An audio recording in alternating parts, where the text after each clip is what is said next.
ఆంధ్రప్రదేశ్లో నిన్నటి రోజున భారతదేశ ప్రధానమంత్రి అయినటువంటి నరేంద్ర మోదీ గారి చేతుల మీదుగా అమరావతి పనులు పునఃప్రారంభానికి సంబంధించి చాలా ఘనంగా వేడుకలు నిర్వహించారు ఆంధ్రప్రదేశ్ రాష్ట్ర ప్రభుత్వం వారు. అయితే దీనికి సంబంధించి ఆంధ్రప్రదేశ్ రాజధాని అమరావతి భవిష్యత్తులో ఎక్కడా కూడా ఆటంకాలు లేకుండా పూర్తవుతుందని చెప్పేసి నరేంద్ర మోదీ గారు కూడా చెప్పుకోవడం రావడం జరిగింది. మరోపక్క కొన్ని వర్గాల వారు మాత్రం కేవలం అమరావతికి సంబంధించి దృష్టి పెడితే మిగతా ప్రాంతాల పరిస్థితి ఏంటి, ఆంధ్రప్రదేశ్ ఏ రకంగా అభివృద్ధి చెందిందని చెప్పేసి కొంతమందిలో ఉత్పన్నమవుతున్నటువంటి ప్రశ్న. ఇదే అంశానికి సంబంధించి మనం పూర్తిగా తెలుసుకుందాం. మనతో ఉన్నారు సీనియర్ పొలిటికల్ అనలిస్ట్ రాజేష్ అప్సాని గారు. సార్ నమస్కారం అండి. సార్ నిన్నటి రోజున చూసుకుంటే ఆంధ్రప్రదేశ్ ప్రభుత్వం తరఫున అమరావతికి సంబంధించిన పునఃప్రారంభ పనులు చాలా ఘనంగా నిర్వహించారు. రాష్ట్రం మొత్తం ఒక రకంగా చెప్పుకుంటే దేశం మొత్తం కూడా అమరావతికి సంబంధించి నిన్న అంతటా కూడా చర్చ నడిచింది. అయితే ఇప్పుడు కొంతమందికి సంబంధించి మరొక ప్రశ్న కూడా రేజ్ చేస్తూ ఉన్నారు. అదేంటంటే ఆంధ్రప్రదేశ్లో రాయలసీమ, ఉత్తరాంధ్ర, అమరావతి అనేక రకాల ప్రాంతాలు ఆంధ్రప్రదేశ్లో ఉన్నాయి. అమరావతికి మాత్రమే అంత నిధుల సమీకరణ కావచ్చు, దాని ఒక్కదాని మీదే అంతగా కేంద్రీకరిస్తే మిగతా ప్రాంతాల సమన్వయం ఏ విధంగా ఉంటుంది, మిగతా ప్రాంతాల అభివృద్ధికి ఏ విధంగా తీసుకెళ్తారని చెప్పేసి ఒక రకమైన ప్రశ్న అయితే ఉత్పన్నమవుతుంది. ఈ యొక్క అంశానికి సంబంధించి మీరు ఏమంటారు?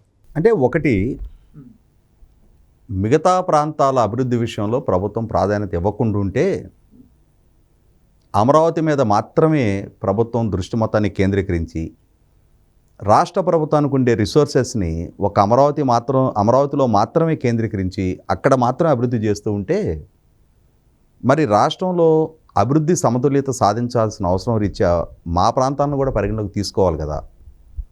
మరి మా విషయంలో వివక్ష ప్రదర్శిస్తున్నారు అని చెప్పని అక్కడ ప్రజలు కూడా ఆ విధమైన ఆందోళన వ్యక్తం చేయడం జెన్యూన్ కన్సర్న్.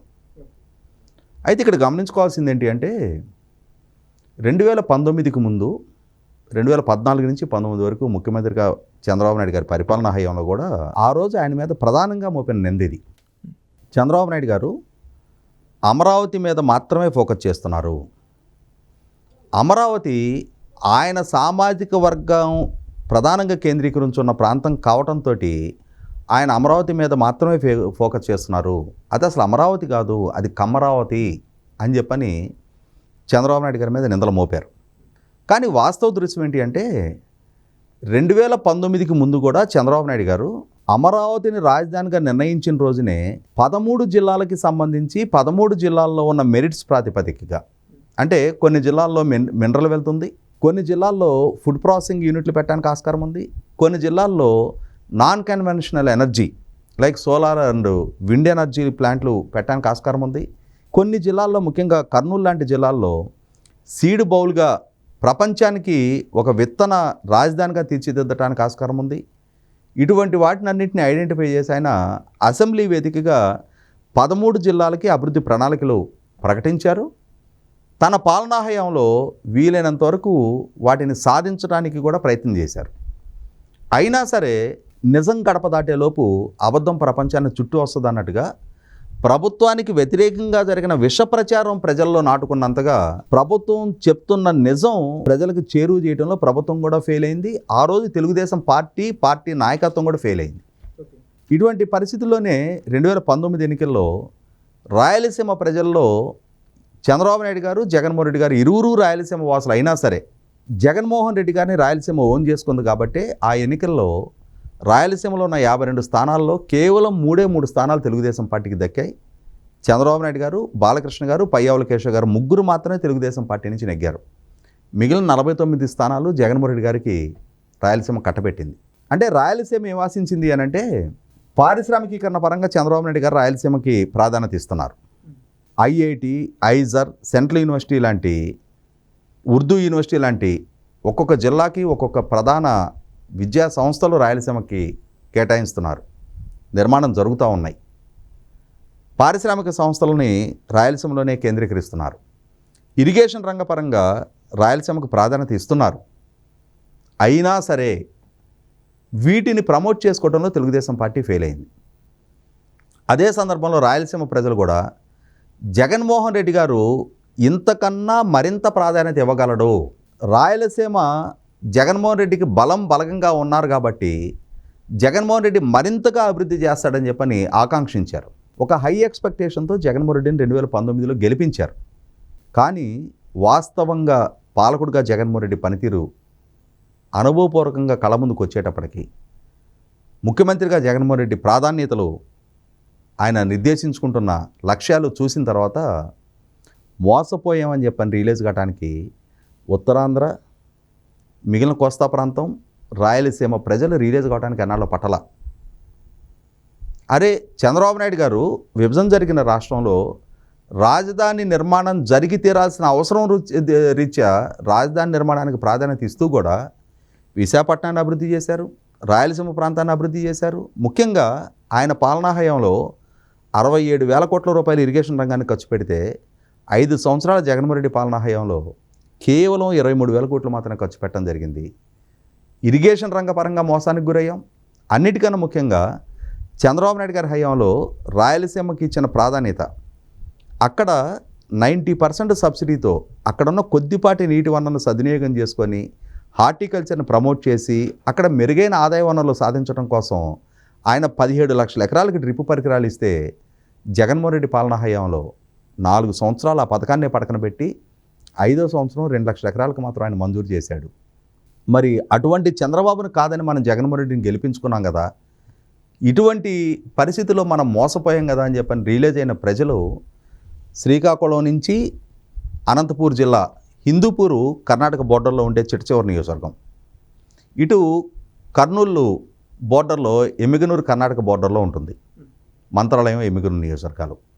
ఇటువంటి నియోజకవర్గాల వరకు ఏకోన్ముఖంగా తిరిగి చంద్రబాబు నాయుడు గారి నాయకత్వంలో ఎన్డీఏ కూటమిని గెలిపించారు. మొన్న ప్రజలకు ఒక స్పష్టత ఉంది. ఆనాడు చంద్రబాబు నాయుడు గారి మీద చేసింది విష ప్రచారం. ఆయన రాష్ట్రాన్ని సమదృష్టితో చూస్తూ వచ్చారు. ఆయన పాలన శైలిని మనం రిలీజ్ కాలేకపోయాం. మనకి సౌకర్యాలు అందుతున్నా కూడా, సంక్షేమాన్ని అభివృద్ధిని సమపాలనలో ఆయన కొనసాగిస్తున్నా కూడా, మన బిడ్డలకి ఉపాధి అవకాశాలు దక్కుతున్నా కూడా, మన పొలాలకు నీళ్లు అందుతున్నా కూడా, మనకి అగ్రికల్చర్ మెకనైజేషన్ ద్వారా ఆయన ఫలాలు అందిస్తున్నా కూడా, దాన్ని రిసీవ్ చేసుకుంటూ కూడా మనం ఆయన ఓన్ చేసుకోలేకపోయామని చెప్పని ప్రజలు రిలీజ్ అయ్యారు. ఇప్పుడు కూడా విభజన జరిగిన రాష్ట్రం దక్షిణాదిలో మన ఇరుగు పొరుగున ఉన్న రాష్ట్రాలను ఒక్కసారి పరికించి చూస్తే తెలంగాణ ఇవాళ పర్ క్యాపిటల్ ఇన్కమ్ పరంగా, అదే సందర్భంలో అర్బనైజేషన్ పరంగా హైదరాబాద్ లాంటి ఒక మహానగరాన్ని కలిగి ఉంది. తమిళనాడు ఇవాళ చెన్నై లాంటి మహానగరాన్ని కలిగి ఉండటమే కాదు, కోయంబత్తూర్, సేలం, తిరుచి, మదురై లాంటి అద్భుతమైన పారిశ్రామిక నగరాలు తమిళనాడు సొంతం.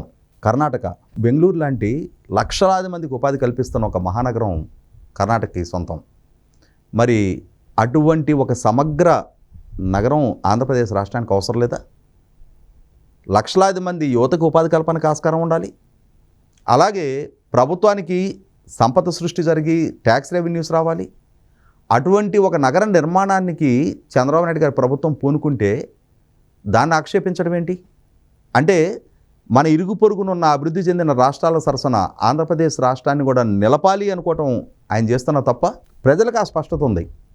ఒక సమగ్ర రాజధాని నిర్మాణం జరిగి తీరాలి అని చెప్పని ప్రజలు ఆకాంక్షిస్తున్నారు కాబట్టి 2019లో 151 స్థానాలు జగన్మోహన్ రెడ్డికి కట్టబెడితే అదే ప్రజలు అదే ఎన్నికల ద్వారా అదే జగన్మోహన్ రెడ్డిని 2024 ఎన్నికల్లో 11 స్థానాలకు పరిమితం చేశారు.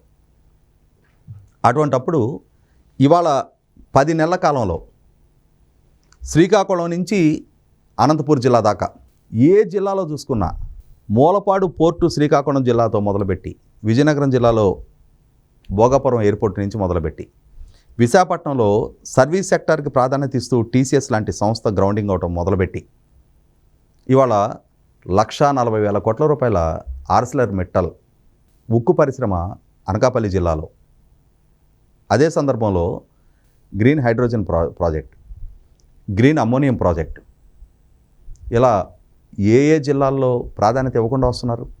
95,000 కోట్ల రూపాయలతోటి బీపీసీఎల్ రిఫైనరీ రామాయపట్నం పోర్టు దగ్గర ప్రతిపాదించారు. ప్రకాశం, నెల్లూరు జిల్లాలకి ఆ ఫలాలు అందే విధంగా ఇవాళ రాయలసీమ ప్రాంతంలో విశాఖపట్నం, చెన్నై ఇండస్ట్రియల్ కారిడార్లో కొప్పర్తి ఇండస్ట్రియల్ నోడ్, అలాగే బెంగళూరు, హైదరాబాద్ ఇండస్ట్రియల్ కారిడార్లో ఓరకల్లు ఇండస్ట్రియల్ నోడ్. రీసెంట్గా కేంద్ర ప్రభుత్వం నుంచి ఆ ఇండస్ట్రియల్ నోడ్స్లో ఇన్ఫ్రాస్ట్రక్చర్ క్రియేషన్ కోసం 3,000 కోట్ల రూపాయలు మంజూరు చేయించారు. 14,000 కోట్ల రూపాయలతోటి ఓరకల్లులో సెమీకండక్టర్ పరిశ్రమ గ్రౌండింగ్ అవుతూ ఉంది.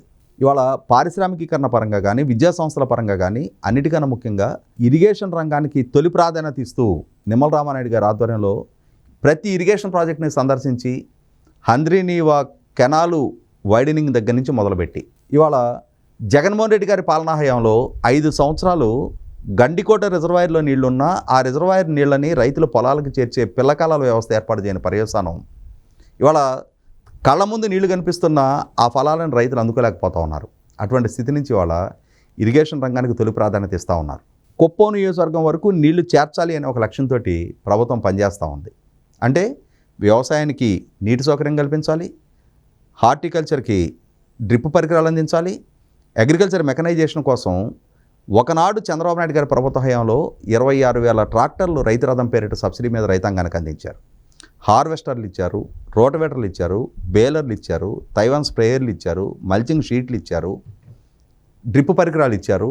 ఇవాళ ఆ స్థాయిలో అగ్రికల్చర్ మెకనైజేషన్ జగన్మోహన్ రెడ్డి హయాంలో నిర్లక్ష్యానికి గురైతే మళ్ళీ తిరిగి ప్రభుత్వం అగ్రికల్చర్ మెకనైజేషన్కి ఇతోధికంగా సబ్సిడీ ఇచ్చి గ్రామీణ ప్రాంత రైతాంగానికి అండగా నిలబడతా ఉంది. అదే సందర్భంలో 20 లక్షల ఉద్యోగ కల్పన చేస్తామని చెప్పిన వాగ్దానానికి అనుగుణంగా ఇప్పటికే సుమారుగా ఈ 10 నెలల కాలంలో 8 లక్షల కోట్ల రూపాయలు పైగా పారిశ్రామిక ఒప్పందాలు ఖరారయ్యాయి. వాటి ద్వారా 5 లక్షల ఉద్యోగ కల్పన ఇప్పటికే అష్యూర్ అయ్యింది. ఈ 8 లక్షల కోట్ల రూపాయల పారిశ్రామిక పెట్టుబడులు అమరావతిలో కాదే కేంద్రీకరిస్తుంది. అవి రాష్ట్రంలో వివిధ జిల్లాల్లో ఆ పారిశ్రామిక సంస్థలు గ్రౌండింగ్ అవబోతూ ఉన్నాయి. శ్రీ సిటీలో 5,000 కోట్ల రూపాయలతోటి ఎల్జీ ఎలక్ట్రానిక్స్ సంస్థ గ్రౌండింగ్ అవబోతూ ఉంది. అంటే వేల మందికి ఒక్కొక్క సంస్థ ద్వారా ఉపాధి కల్పన జరగబోతూ ఉంది. వేల మందికి సంపద సృష్టికి ఆ కుటుంబాల జీవన ప్రమాణాలు మెరుగు కావడానికి ప్రభుత్వం చొరవ చూపిస్తూ ఉంది. ఇవాళ రాష్ట్ర సర్వతోముఖ అభివృద్ధి కోసం శ్రీకాకుళం నుంచి అనంతపూర్ జిల్లా దాకా ఆయా జిల్లాలో ఉన్న ప్రాధాన్యతల దృష్ట్యా కొన్ని జిల్లాల్లో మినరల్ వెల్త్ ఉంది, కొన్ని జిల్లాల్లో హ్యూమన్ రిసోర్సెస్ ఉంది, కొన్ని జిల్లాల్లో అగ్రికల్చర్ బేస్డ్ ఇండస్ట్రీస్ రావడానికి, ఫుడ్ ప్రాసెసింగ్ ఇండస్ట్రీస్ రావడానికి ఆస్కారం ఉంది, కొన్ని జిల్లాల్లో సర్వీస్ సెక్టార్ని ప్రమోట్ చేయడానికి ఆస్కారం ఉంది.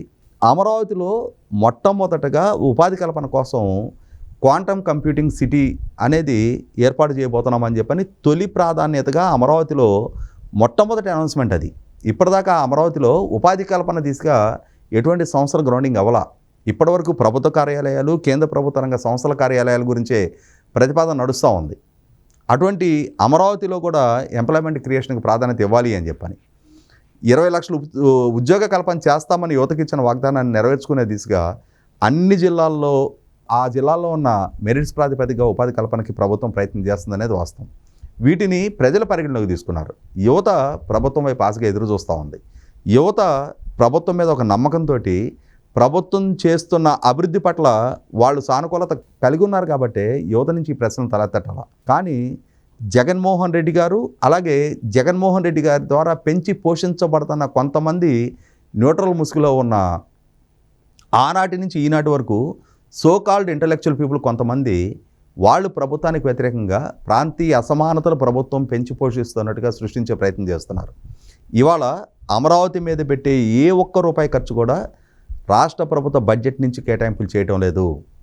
అమరావతి సెల్ఫ్ ఫైనాన్స్ సిటీ అని చెప్పిన దానికి అనుగుణంగానే అమరావతికి చేసే ప్రతి రుణాన్ని రేపటి రోజున అభివృద్ధి చెందిన అమరావతి తీర్చుకుంటుందనే ఒక అంశాన్ని పదే పదే ప్రజలకు విడమర్చి చెప్తా ఉన్నారు. దానిలో భాగంగానే ఇవాళ సిఆర్డీఏ ద్వారా తీసుకున్న రుణాలు రేపు సిఆర్డీఏనే చెల్లించే రుణాలని ఇవాళ రాష్ట్ర బడ్జెట్ నుంచి ₹1 చెల్లించుకున్నా కూడా రాష్ట్ర ప్రభుత్వ వనరులను అమరావతిలోనే కేంద్రీకరిస్తున్నట్టు, అమరావతిలోనే ఖర్చు చేస్తున్నట్టుగా విష ప్రచారం చేసి ప్రజల మనసుల్లో విషబీజాలు నాటే ప్రయత్నాలు చేస్తున్న దాన్ని 2019కి ముందు చేసిన నాడు ప్రజలు నమ్మారు. కానీ ఇవాళ రాష్ట్ర ప్రజలు కూడా ఈ శక్తులు వీళ్ళు చేసే ప్రచారాలను నమ్మటానికి సిద్ధంగా లేరు. అదే సందర్భంలో ఎన్డీఏ కూటమి నాయకత్వానికి కూడా నాదొక సలహా ఏంటి అంటే, నిజం చెప్పక ఒకనాడు దెబ్బతిన్నారు.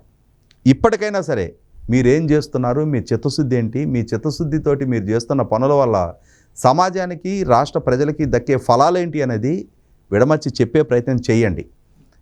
అబద్ధం చలామణి కావాలి అని చెప్పని వాళ్ళు చేస్తున్న ప్రయత్నాలని అడ్డుకోవాలి అని అంటే నిజాన్ని నిర్భయంగా చెప్పగలగాలి, ఆ నిజాన్ని ప్రజల చెంతకి చేర్చాల్సిన బాధ్యత మీ మీద ఉంది. ఆ దిశగా ఒకనాడు జరిగిన పొరపాట్ల నుంచి గుణపాఠం నేర్చుకొని ఇప్పటికైనా సరే ఆ ప్రయత్నం చెయ్యాలి, చేసి తీరాలని చెప్పని నేను సలహా ఇస్తున్నా. నిజంగా సార్, ఆంధ్రప్రదేశ్ ప్రస్తుత ఎన్డీఏ ప్రభుత్వం అమరావతి మాత్రం ప్రాధాన్యత కాకుండా అన్ని ప్రాంతాల అభివృద్ధి ప్రాధాన్యత ముందుకెళ్తున్నారని వాళ్ళ ప్రణాళిక మీదైన శైలిలో చక్కగా చెప్పారు. Thank you. Please subscribe to Leo News for more videos.